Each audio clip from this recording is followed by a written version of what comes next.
Аз искам да ви благодаря също за това, че сте тук и да кажа нещо, може и да се повторя, не знам, съжалявам, малко закъснях, но много искам да ви кажа следното. Бъдете бдителни. В много от държавите тези закони са минали само заради това, че е липсвала бдителност. Когато не са минавали първоначално подобни закони, те са минавали под всякакви други форми, чрез други закони, точки, алинеи, постановления. Да не си въобразяваме, че ние сега ще спрем нещо. Ние трябва да се умножаваме в геометрична прогресия. И то много бързо. Ще ви кажа защо. Следват промени в закона за образованието. Част от тях вече са на масата. Следват едни усвоени средства. Още пари ще се усвояват. Те пътуват вече насам. И ще ви кажа основната причина каква е. Никой няма да се откаже толкова лесно от това да ни атакува. Аз съм родител на едно дете, музикант съм и трябва да ви кажа, че общувам с много различни хора и повечето са против този закон и казват не, но малцина от тях днес са тука. И ви питам защо? Защото вилите и лозетата и доматите, които сега за разсад трябва да разхвърляме по саксиите, са по-важни от това, нали? Не са, разбира се. От това да си защитим семейството. Защото който удра по семейството, много добре знае, че удра и по държавата. Тези хора не се шегуват. Искам само да вметна един факт, който не съм си го измислила. Това е нещо, което е известно.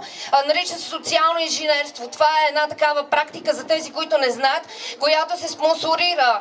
Тоест в нея се инвестира от големи бизнесмени. Сега няма да изпадам в никакви детайли. Но това е стратегия. Като говорим за рекламни стратегии, думата стратегия съдържа корена страт, което значи война. Срещу нас вървят едни военни с майките и децата отпред, т.е. благородните привидно цели. А зад тях са танковете и нека не си въобразяваме, че нещо добро ще направим с този закон или дори 3 точки от него. Нито една не трябва да влезе. И ще ви кажа защо.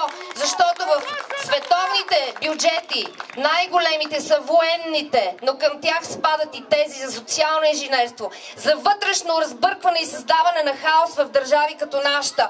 И от това се печелят огромни пари. И нека да ви кажа само за още едни практики, които ако този закон влезе, ще станат популярни в България. Това е правенето на фетална козметика. Визирам това, че в този закон е залегнало и правото за, да кажем, грубогенно набъркване, за късните аборти, за сексуалната просвета. Съжалявам, тук има деца.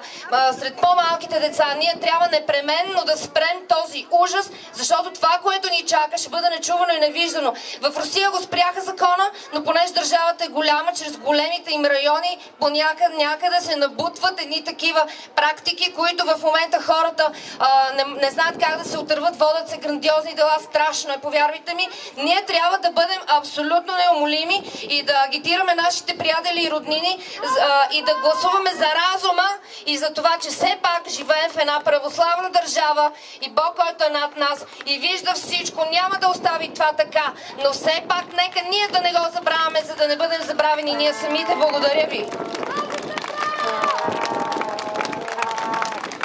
Благодаря. Това не е предвиден